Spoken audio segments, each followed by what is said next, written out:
Man, well, I like the counter. Like I didn't notice that one before the other times I've watched. that's funny.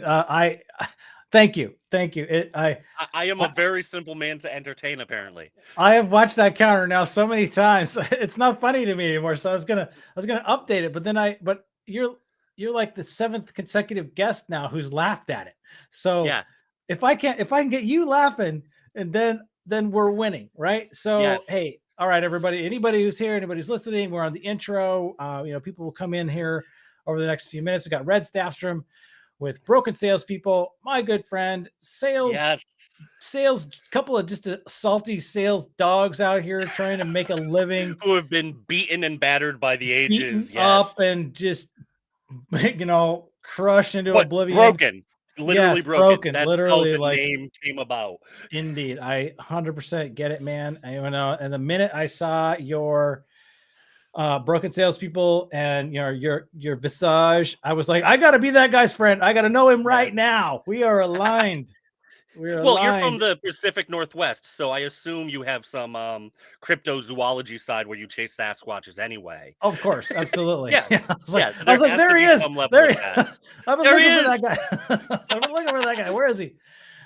All right, so we got the chat turned on. We got nobody here, which is totally fine because it's 3:44 p.m. on a Friday. Everybody should be out either, doing whatever they're doing and misbehaving in some way, shape, or form. Misbehaving in some way, because we are hard at work right now. My friend, hard at work. All right, so we're gonna get down to it because this show has a mission, right? And the mission is to provide safe space for you to sell your solution on LinkedIn.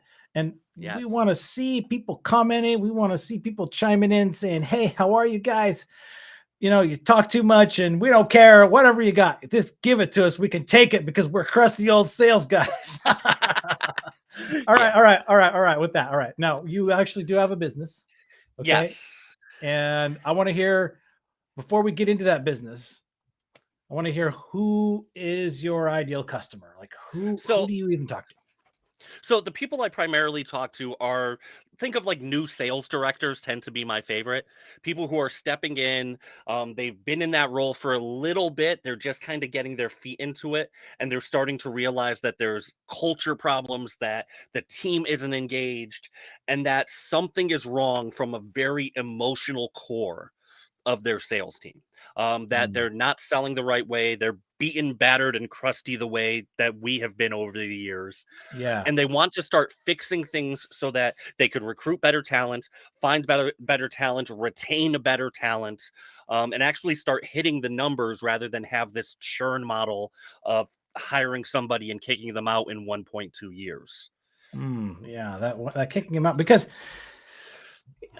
I don't know. I mean, there's like, and I'm sure you can agree with this to an extent, or maybe fully, but I find most of my opinions are totally crazy. But what I learned early on in my career was it was about the 2.5 year point, and maybe 2, sometimes 3, when a sales rep gets their legs. Yes, 100%. I agree with that. And that's the point at which you really have mastery of it. You kind of know your territory, you know your clients, you know what you're talking about, right? You have some degree of insight. And if these guys are churning them out at 1.2 years, right? Well, that's the statistical average for SDR roles is 1.2 years. AEs, it's a little longer, but I don't think it cracks 1.5 years. And these are complex B2B roles in most cases for SDRs. It's just a bad situation overall, and it's why we're seeing the churn and the high turnover we are right now too. Man, okay, so that's really the pain. So you've got these new sales directors. Are you mostly calling on B2B companies in tech, or are you kind of across verticals? Pretty much across the board. It's really about understanding what each person is looking for. Kind of goes towards, I know it's a future question, but my unique value proposition is I don't believe that there's one size fits all. I Okay. really believe that we need to figure out the solution for you. It's why I study so many different sales training platforms, Spin, Challenger, Sandler, all of these different ones, so that I could figure out the strategy that works for you based on the current team you already have, Mm-hmm. based on your ideal customer, based on your marketing resources. There's no point in me teaching a one size fits all solution because everybody has different resources. And what army you have is going to dictate the strategy I teach. Okay. All right. Well, that's pretty awesome. I have noticed that you have an unusual control of so many different, sort of sales methodologies or sales, like what you call them, Yeah, I've been calling them platforms. I mean, they're Okay. kind of almost like coding languages when it comes to sales. Yeah. And it's you have to look at them all slightly differently. Spin, I love. Sandler, I love. Challenger, I love. 10x. I've gone and learned all of these, so I could take. Okay, here's a little here. Here's a little here. Here's a little Yeah. here, and you end up with this fusion of it all that I don't need to teach everyone everything, but I need to understand it enough to teach it. And you know what we're going to have pretty soon? The broken sales, aka the BS sales methodology, which is this stew of awesomeness that we can Yes. pull out of. I can Yeah. just see BS. Oh man, that'd be so good. Okay, I I've been digress. trying to figure out the right acronyms and everything to put it all Yeah, together. Like I just put together a PDF today where I used track for typical customer research, analyze, capture, and keep kill. Like I did okay. that. But I can't find an acronym I like for longer than 20 minutes or so. All right. So speaking of time, now let's give me in like 60 seconds or less how you got into this business. How did you I got get there? into it by being broken, but by turning into the crusty old salesperson. I did all the sales that everybody hates forever. I did car sales, telemarketing, door to door sales, led to a full blown mental breakdown. And I'll Mm, wholeheartedly admit that. From there, I decided to stay in sales, possibly because I'm stubborn. And I started to relearn everything that I didn't knew. But rather than just looking at sales books and sales literature, I started reading psychology, sociology, anthropology, because you realize that a lot of the sales techniques that we were taught were just made up because they sound good and it was a yeah. sellable product to companies. They made Okay. sales sound so simple that they could sell it as a product, Yeah. Yeah. but they didn't really look into the human condition, human needs, what's our brain pattern like.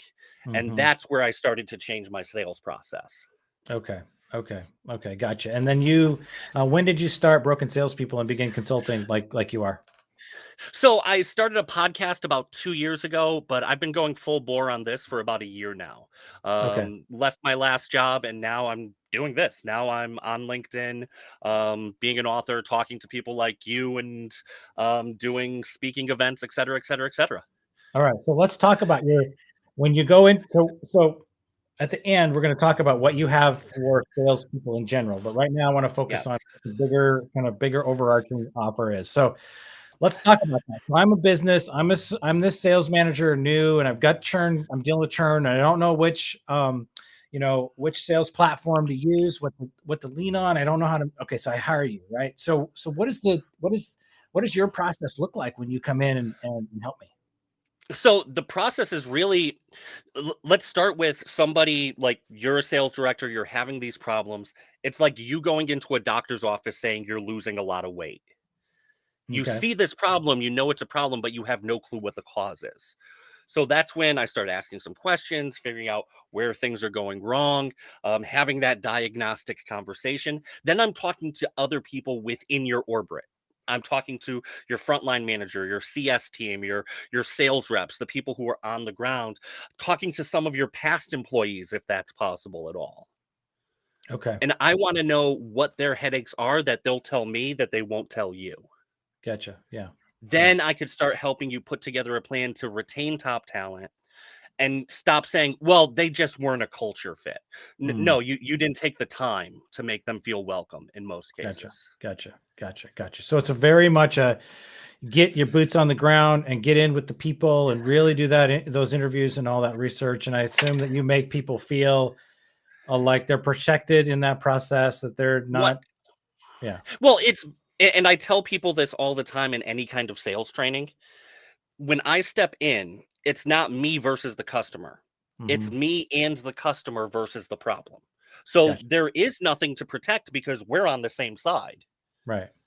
Right. But I I'm guess coming what I'm in. getting at is, Yeah. if you talk to foot soldiers, right, and Mhm. they're talking to you and they're giving you maybe some negative feedback, they like that can get a little dicey sometimes, right? Like And if people. they do, then that's the right thing. Like, I Yeah. don't think that there's bad information out there. If they're having a complaint, it's something that management will have to at least acknowledge in some level. Maybe not change anything, but they should at least say, I understand you're unhappy about this. Gotcha. Yeah. Okay. All right. Hiding it Right and on. sweeping it under the rug helps nobody. Okay. Okay. All right. That sounds like just like common sense. Oh, guess what? Okay, let's just do that. All right. So how now there's lots and lots and lots of people out here who are doing consulting, who are offering sales consulting. I mean, on LinkedIn, there's a lot of people who, purport that they are sales gurus. So how do you Yeah. differentiate what you have um than what else is out there? So again, my big difference is that I don't believe that there's one golden cow out there, that there's one sacred symbol. It doesn't matter what works so long as it works for you.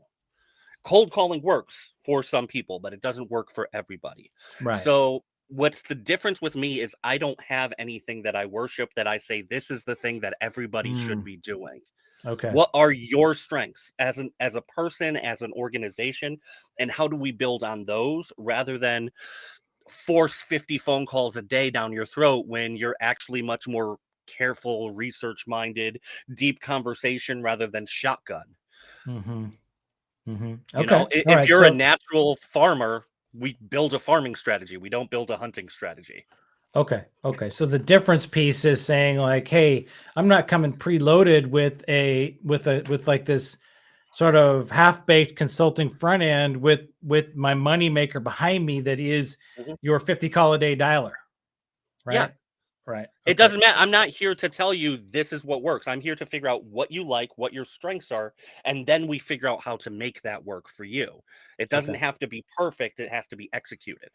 Okay. All right. Got it. So so you've been in business for a year. Yeah. I assume you've got some clients. How are they doing? Like what have the outcomes been? I mean, the biggest thing that I help people with in my mind is actually taking things off their plate Okay. because, like you said, there's so many sales gurus out there. Yeah. They get so many ideas, and okay, maybe I should be sending more private messages. Maybe I should be doing more of this, more of that, more marketing, more whatever. What I help them do is realize you can't do everything, and that's okay. The best thing a coach can do for most people is let them throw away good ideas. Hmm. Good ideas are really cheap in this economy. Okay. Okay. How do you focus on what you're going to be great at and really dial down to it? It's Ah. almost a little bit like that Pareto principle, that 80-20 rule. Mm-hmm. How Mm-hmm. do you Mm-hmm. find that 20% and stay focused on it Okay. rather than trying to force a square peg in a round hole? Yeah, yeah. All right. Okay. So basically, what they're getting then is this, like a focus, right? Like and relief, so they can just dive into what they're really good at. So like, hey, I hate leg day. All right, we're not doing legs. We're gonna just work on biceps because we're bicep guys. Arg, right? And I'm okay with that. Yeah. I got Not big everything biceps. has to be perfect. Yeah. Okay. Okay. And you Okay. I know love what? it. When That's you grow perfect. your business to a certain point, you could find people to help you with legs, help you with Sure. whatever. But there are plenty of people who can have great bicep businesses who don't need to be mm, Arnold Schwarzenegger. I got it. Okay, I love it. That's so good. It just helps me to get my brain around. Okay, Yeah. where are you in this space? All right. So the next and the last question is, how do I hire you? Like, what does that look like, and when are you available, and all that? I mean, the best place to find me is on LinkedIn. I'm pretty Okay. much always on there. Brokensalespeople.com. That's super easy to find me there too. Really, it's just about setting up an initial conversation. Let's talk about what problems you're having. Hmm. And I'll put together a report of what I understand, a few steps forward, and then we'll figure out what kind of pricing works best based on the problems you have. I'm not going to sell you a $100,000 program for a $500 problem. Yeah, makes sense. Okay, It's about perfect. figuring out what resources you have, what problems you have, and how do we make those resources fit and fix as much as we possibly can. Okay. Okay. So the pricing is all worked out based on what the need is. And all Mhm. right, perfect. That totally makes sense. All right. So now we're going to wind this sucker up, but I do want to say I finished your book last night, the Introvert Awesome, Sales man. Survival Manual. And so it is not lost on me that you are also speaking to individual producers, right? Not only through your Mhm. book, but through your course. And, I take it in, man. I try to Yeah, learn as best I can, and I am always trying to grow. So with that, I'm gonna say thanks for coming on the show today. You are anytime, dude. easily like my one of my most favorite people out here. I just adore and Same. am thrilled that you're on my team, and I can't wait to support you. And I hope that the 344 at some point someday drives a shit ton of business your way because it'd be fantastic. That's what I'm we're here all for you, about. man. All However, right. whenever you need me, I'm here.